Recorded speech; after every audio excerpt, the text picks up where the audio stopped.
Gamecast gang, welcome to something a little bit different. Today I thought I'd show you guys what I get up to outside of podcasting for Gamecast and playing video games, essentially. If you're a part of the Discord server, you'll be well aware that I like to tinker quite a bit, whether it be with PC hardware, just various bits and pieces. I can't put my finger on it. Ever since I've been young, I like to pull stuff apart. I like to investigate. I like to fix things. And a little bit of something that I take great satisfaction in is restoring stuff to the best of my capabilities.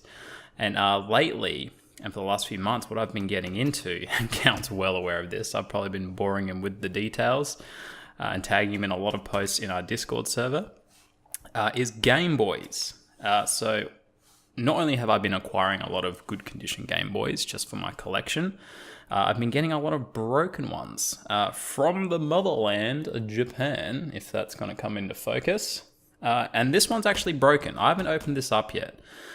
This one was actually delivered to me, and it's from Japan. It's only like $5 AUD shipping roughly for this particular one. I've actually gone through this store quite a few times, and I'll link them down below in the description if you'd like to check the store out and check out some of their busted Gameboys. I've gotten a couple of these before.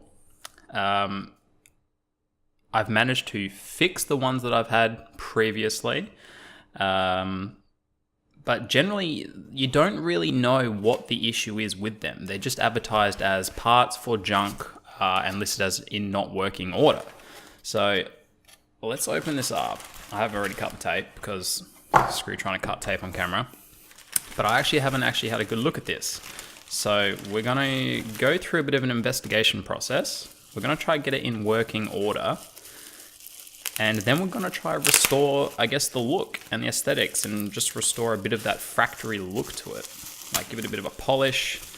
And basically all I want to do in this video today is take you through the process that I go through to restore these things to somewhat new condition. As you can see, it's got quite a bit of disgusting something on it. I don't even really want to touch that too much. No game cartridge, obviously. It looks like it's in somewhat okay condition in terms of the plastic. Let's have a look inside. Yeah. I don't know if you guys can see that, but the battery terminals on this are pretty corroded out.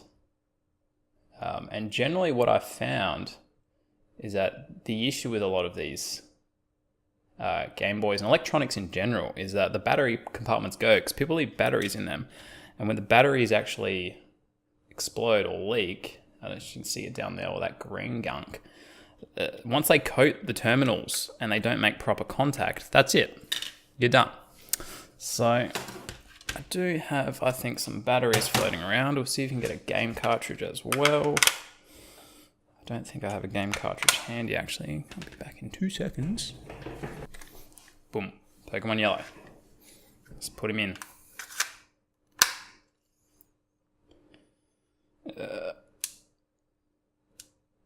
Yeah, so that's completely dead. Nothing, no power going through.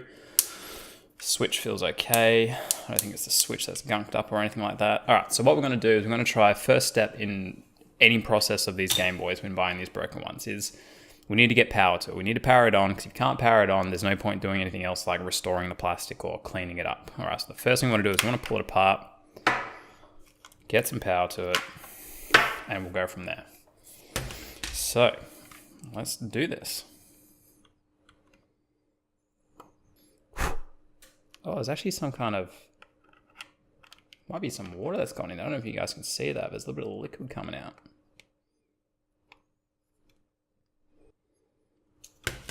Okay, so you can see why these are so hard to get out. These are completely covered in corrosion, these screws. So I have no idea what I'm going to find in this. if I'm even going to be able to get it open at this rate, because I've still got 2 screws stuck down the bottom here that are refusing to budge, but we'll keep giving it a crack. And what I have here to kind of try and combat the corrosion, this is excellent FYI if you have dirty terminals, is vinegar. Vinegar will counteract that corrosion and basically strip it. So you generally need to leave it for quite a few hours to do the job, depending on how bad the corrosion is. But don't be afraid to toss all your metal bits in there that are suffering from corrosion. So let's carry on with trying to get these screws out. As I'm taking these screws out, I can hear the grinding. It sounds like somebody's just tipped a sand pit in there, grinding in the tracks, or like corrosion and probably a bit of rust. You can see that. I don't know if you can see it on the camera, all that powder. Like, that is just insane. I'm almost terrified as to what we're going to find in there. But that is every screw. So that's taken me almost 20 minutes to get those screws out. So let's crack on and see what we got. Okay. To be honest,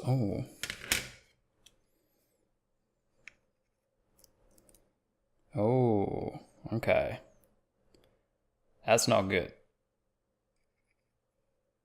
All these corrosion points and all these contacts. Oh my God. Alright, this one is going to be a challenge. First things first though. Let's see if we can get this contact out and try to clean the contacts and get some power going through. Hopefully it is just the battery terminals that are not making contact. There we go, we got it.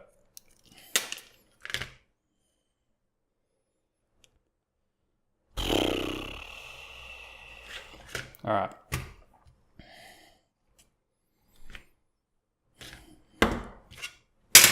Let's get to it. Let's clean these contacts. Wishful thinking at this point that it's only a contact issue. But we'll see how we go.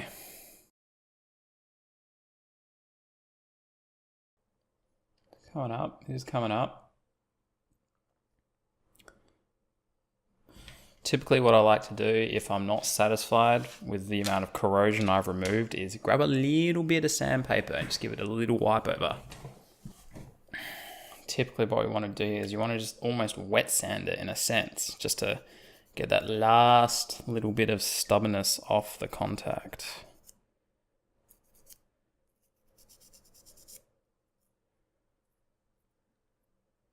I'm relatively happy with that contact. So that should be enough to get us power if it's a contact issue on that end. Obviously though, we have this. So let's go ahead and pull the rest of this Game Boy apart and see if we can get access to the other side of this board and see what's going on. I'm not hopeful for this Game Boy. This could be beyond me.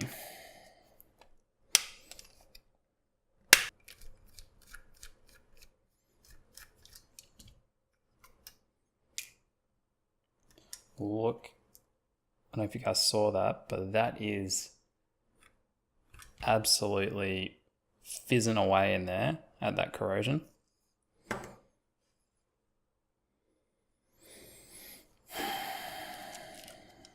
Let's take the LCD strip off first, the ribbon cable, because we don't want to be tugging on that unnecessarily.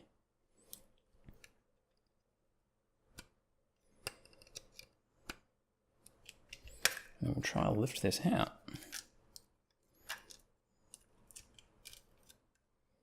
Oh my God. Oh my God, look at these contacts. Whew. It's even on you can see all that corrosion just on the screen. Like, this is almost like something's completely exploded in here. These batteries have just run rampant through this like cancer. So we're just going to pull this out and we're going to stick that straight in the vinegar. Same with the buttons, in the vinegar. Pad in the vinegar. Vinegar. On off switch in the vinegar. Alright, let's turn our attention back to the board. I'm hoping these pads will still clean up nice. I'm hoping that's superficial. Obviously, we're hoping a lot of this is superficial. Yeah, let's get into it.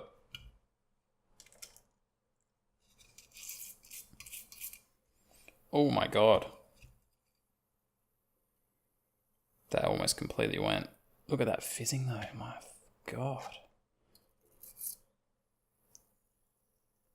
You can hear it fizz.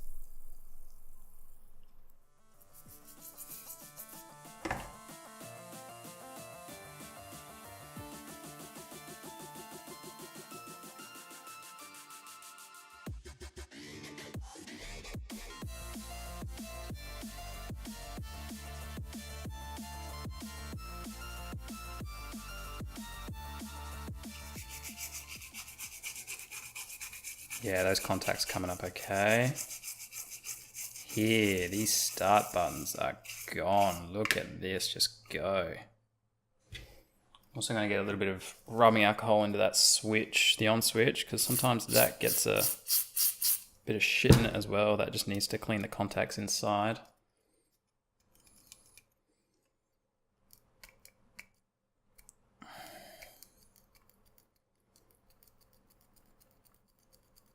Just working that rubbing alcohol away on the inside. Something might have actually come off here as well. If that's the case, this is done, this thing.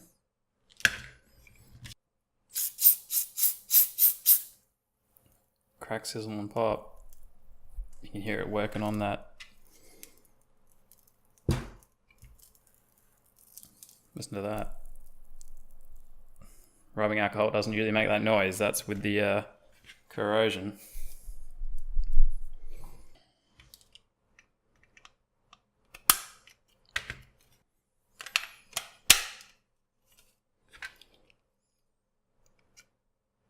Nothing yet.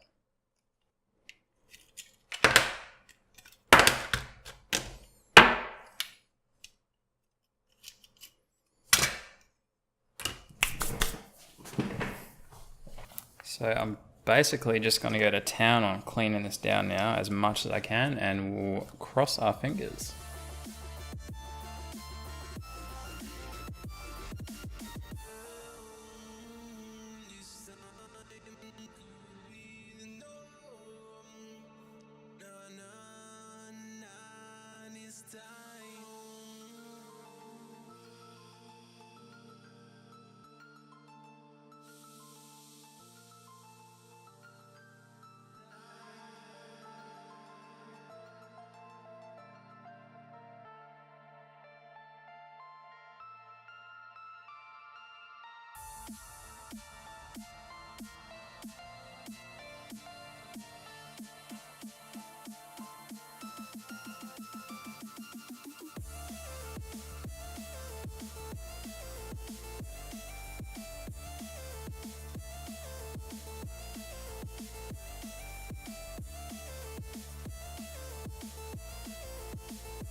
Ah, fuck's sakes, there goes the microphone, the speaker. Basically scrubbed that board as much as I humanly possibly can with my capabilities. Done the best that I can. We still got everything a bit soaking in the vinegar. I used a combination of rubbing alcohol and vinegar to clean the board and try to remove as much of that corrosion as possible. To be honest, I'm not hopeful, but we'll see what happens. I've taken it outside and I've completely sprayed down the board with my aerosol alcohol, like really doused it down to remove as much of that residue as possible at least. But what we're going to do now is move on to cleaning the case.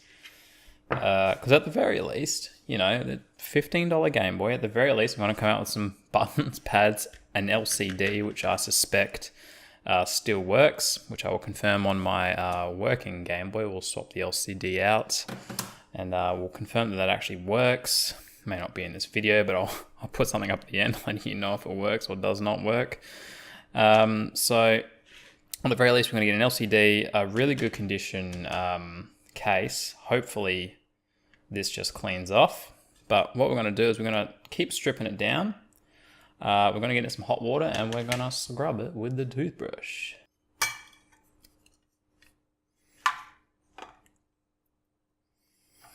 Now, let's maybe move the water out of the way because we need to get off this LCD. Now, the easiest way to do this is to basically twist and warp the case a little bit, just gently, because it'll pop free the adhesive. There we go. There we go. And you just gotta work it out. Just gently work it out until you can kind of get underneath it. Sometimes it feels like you need a third hand.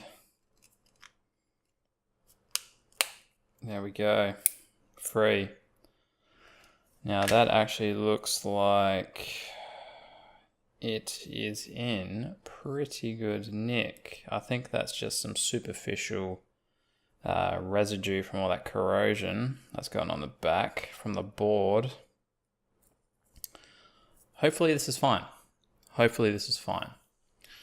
You know what? I'm actually going to go back. We're going to quickly tear down the green Game Boy. I'm going to cut to it. I'm going to give this a quick test because I want to know at least we got a working LCD out of this.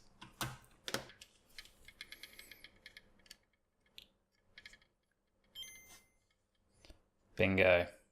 Working screen. So we at least have a working LCD, if not anything, out of this $10 Game Boy plus postage.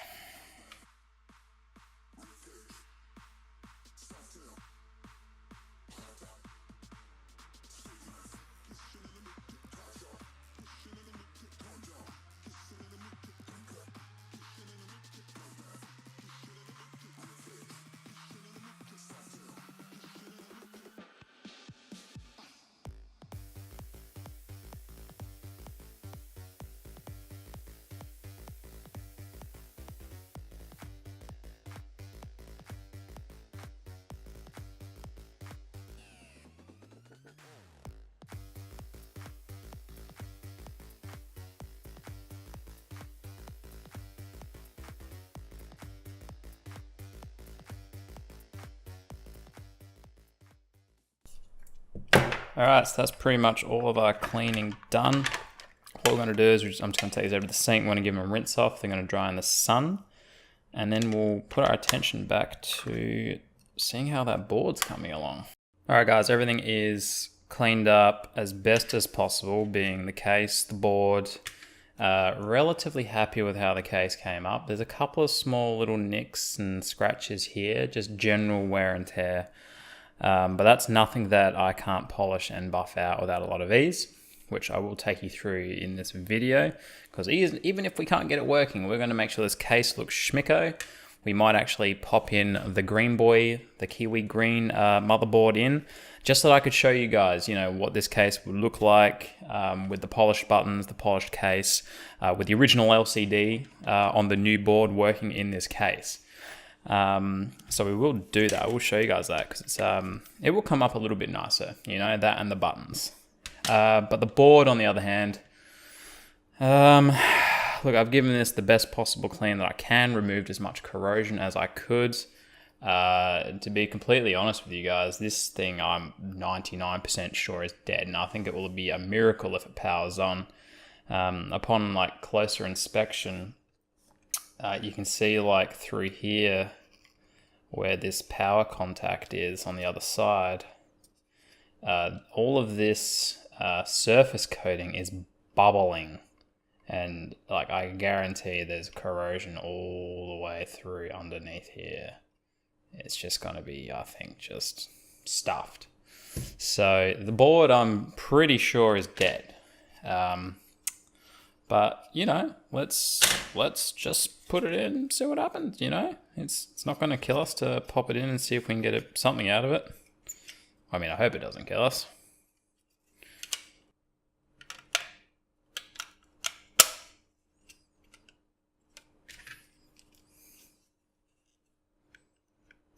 Yep. There you go, guys. Dead. Highly surprising, I guess. But, you know, that's the risk you run, you know, when you buy these broken Gameboys. You know, they advertise them as broken junks for part. So I wouldn't say it's a long shot fixing them, but when you get corrosion that's as extensive as this one, yeah, well, like the ad says, junking for parts only. Broken does not work. So am I disappointed that I couldn't restore this for the first video and get it back into working order? Yes, absolutely. Do I regret my buying decision? Absolutely not. At the very least, there might be some salvageable parts off this in the future if I'm willing to solder some stuff free.